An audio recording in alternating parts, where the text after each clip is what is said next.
Hi, it's Julie from the PMFRC. Welcome to another edition of our Fireside Chat.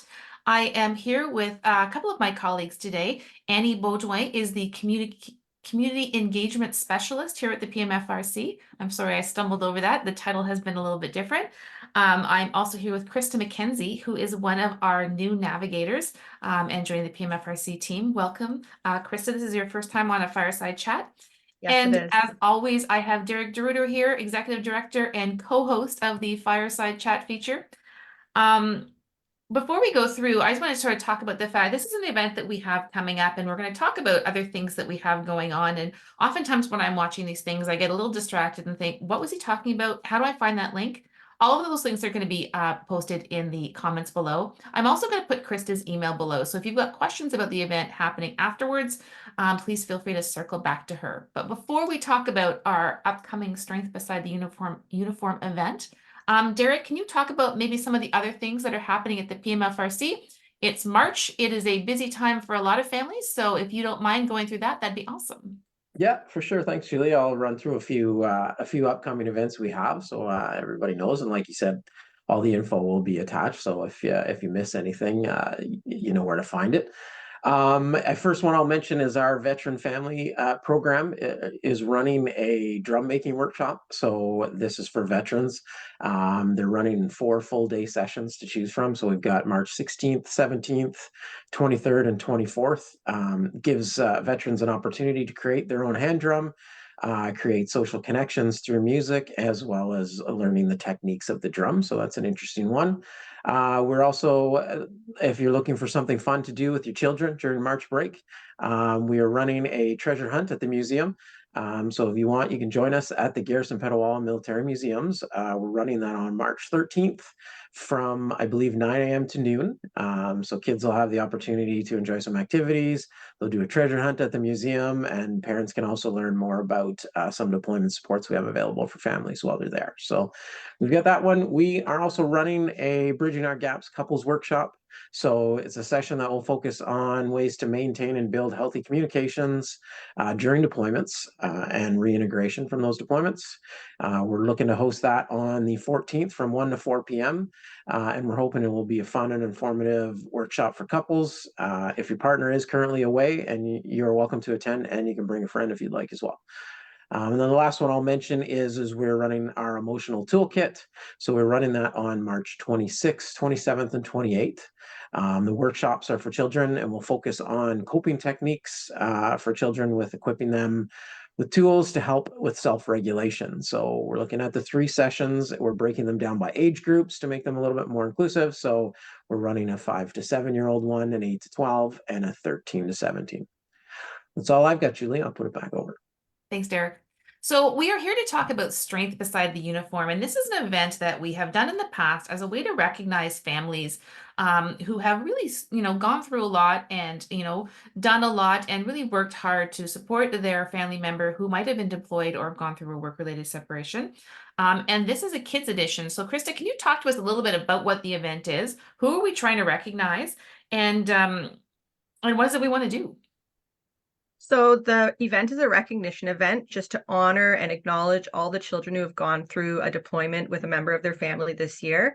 We're recognizing children's age 2 to 17 in this event, and there is going to be a nomination component. All children will be able to attend, but we'd really like the parents to just say something special about what their child has accomplished or just done that they've been really proud of during this deployment. For the event, even if the member is still deployed, you guys can still attend as a family without them. And obviously, if the member's back, we'd love to see them here, honoring their children. We've had so many people go through deployments in the last year at Garrison Petawawa, and so many people at different cycles. So I'm glad that you mentioned the fact that even if your partner is already gone, don't miss out on this. You still have an opportunity to go. Even if you are still working through those challenges, we would love to still see you at the event. Annie, we're going to recognize kids going back, deployments going back about 5 years. Typically, we don't go back that far, but do you want to talk about why we made that decision for this round? Yes, absolutely. So we know that we went through something called the pandemic in the last few years. So we also called it like BC and AC, like before COVID, after COVID. And a lot happened during COVID. So Petawa was deployed right at the beginning of when everything closed down. So we know that there's a lot of families that went through deployment in these moments. We had the DART out of the door at some point too, and the IRU. So all the members that went and support other communities in Canada during COVID, that's also called a deployment. And we want to make sure that all of these people were included because we weren't doing anything in these moments. So we want to go back these 5 years to be able to make sure we have everyone covered. So just to clarify, if I was deployed in 2021, but I wasn't deployed in this latest round, I can still sign my kids up for that.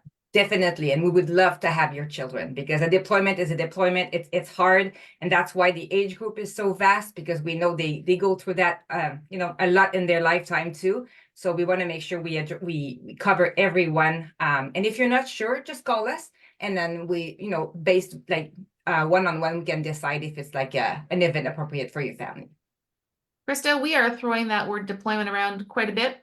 And deployment means so much to so many different people. Some people think it's only deployment if you go across the country. Some people think it's only deployment if you've gone for 6 months. Can you talk about, for the purpose of this event, what are we including in that broad deployment umbrella? So we're including overseas deployment. So any overseas deployment that your member has been on. So think something like Latvia. And then we're including DART. DART are disasters and emergencies that would have happened in other countries that members were sent out to help relieve with, as well as IRU. And that's immediate response that would have happened within our country. So for this, think the COVID relief that members were providing during the pandemic, or even forest fires that happen through the summers, and they get sent out to relieve those. And those are the things that we're recognizing. It seems Again, like a long, though, it seems like a long sorry. time ago, but I think there were also floods. Like if we're going Yeah. that Oh, far. yeah. That happens a lot in Petawa, right? The floods by the river. If members have been sent out to help with that, that would be IRU, and that would definitely be included. Thanks, Krista. And if someone's not sure if this is included, give Krista a call. I mean, it's so hard to come up with categories and say it only includes this or that. And sometimes there's like, I'm not really sure. If you're not really sure, don't not sign up. Give Krista a call. We'll talk it through. We'll figure it out. Annie, you are our big ideas person. And I know you get so excited about putting on these big events and doing special things for kids and events that people are going to remember. Can you talk about maybe some of the things that you have planned? I know that you like to keep some secrets and surprises for folks that are attending, but can you give us a little bit of a picture? If someone is signing up for this event, what can they expect? Definitely. So yeah, you're right. I love doing recognition events, are my favorites. And I have an amazing team. So Krista is the lead on this one, and she has a lot of surprises for you guys. So one of the main thing I want to share is that there's kind of like 2 parts for this event. So the first part will be the celebration, like the honor with VIP people from the CAF, and that we'll recognize. So we have a special thank you coin that we're going to give to the children, and there's like a nice photo backdrop, and like that's the ceremonial part. And most of the people will be wearing their DUs. However, we really want to make sure that everybody comes like comfortable, like whatever you want to wear, there's no problem with that at all. But our VIPs will be wearing their DUs, so we just want to let it out like that, so in case there's question about that. And then when this side of the event is all done, we know it's a kids event. We want to celebrate the children. So we're planning a little party after for them. So we have carnival games, we have treats, we have more pictures, different type of pictures this time around. We also even have like door prizes that children will be able to put their name, and then we're going to draw those. So there's a lot of I'm going to keep a little bit of a surprise because, I can't say everything. But it's an event that it was very well thought of for children. So we understand that celebrating like the big honoring part can be a little bit long sometimes for children, but depending on like the amount of children we have. However, we want to make sure that they're having fun and they know that this event was made for them. And I think that's an important thing to point out, especially when we're recognizing kids as young as 2. Those are long ceremonies for the littles, as much as we're thinking this is a short ceremony. So if you're concerned, like, what if my kid talks during the ceremony? What if something happens? I'm not sure my kid can sit that long. Don't worry about it. Like, we are all there as parents with children. This is a children's event. We can make sure that, arrangements are made, and we can make sure that, everyone's comfortable. So please don't don't be concerned about that as sort of a barrier to entering. Krista, we talked about the nomination. Can you sort of walk us through what is that nomination process? How does somebody go about nominating? We're going to put the link below, but maybe give us a preview of what it is you're looking for. Okay, so you can nominate through the registration, which is on our website or on different social media platforms. There's a little box for it. I have had a few people that have been emailing me their nomination. I'm not sure if maybe there's a character limit. So if you have a longer nomination, feel free to email that to me separately, and I will get that along with your registration. But we are truly just looking for you to nominate your child, something special that they did during deployment.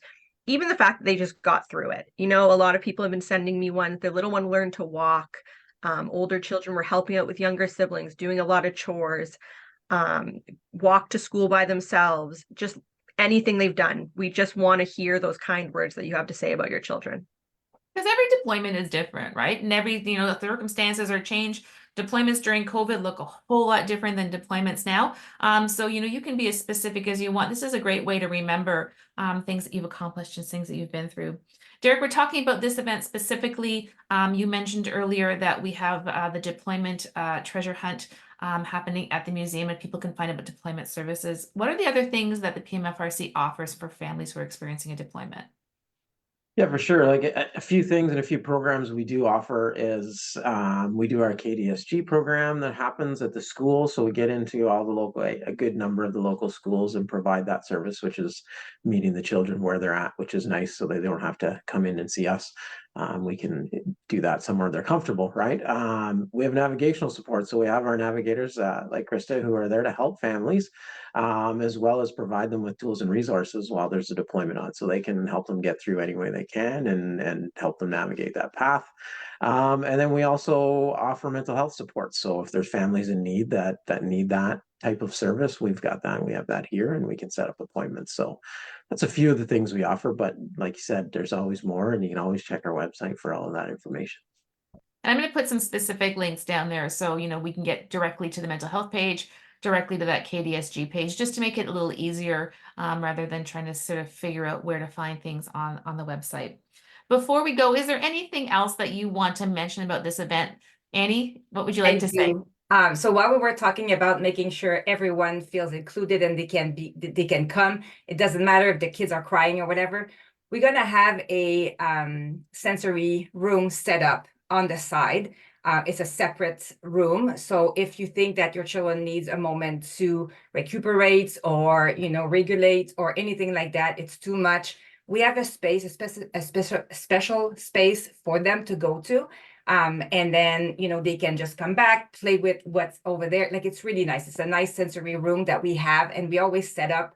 It's a portable one, so we set it up for our different event. And this is definitely an event that the sensory room will be set up. So if you think that, it can be long for children, they wouldn't need a break, we have a break place that you can enjoy. So I just wanted to add that. Perfect. Sometimes that you're sort of worried about what if there's a what if that we haven't thought about, or if we haven't mentioned, like I said, give Krista a call. I'm going to put her telephone number and her email there. I'm sure she would love to answer any of your questions, and we'd like to see as many folks as possible. It has been such a busy deployment season, and we've heard from families in our one-on-one conversations about spouses and children and families that have really faced a lot of challenges and have really thrived. And we really want to take the chance to recognize that and make sure that families know that, we appreciate all of the things that they have done over the last couple of years, really supporting those CAF members who have deployed. We are going to be back in 2 weeks from now, but we're going to hit on Tuesday instead of our regular spot. Derek and I are going to be here with Louise Anderson, and she's going to be talking about the Veteran Family Program Forum that's going to be happening on the 20th of March. It's an opportunity for anybody who is anticipating or going through or has gone through that medical release process to come and talk to different individuals, different stakeholder groups, different service organizations, talk about some of the supports that are available, ask their questions, and make those connections and see, are there supports, are there programs, are there services that are going to make that transition process a little bit easier for you. So that is going to be happening on the 19th of March. Thank you all for joining us. Check the comment section below for the registration link for this event, for the museum event, and for any of the other events and activities that we have talked about. Have a great day.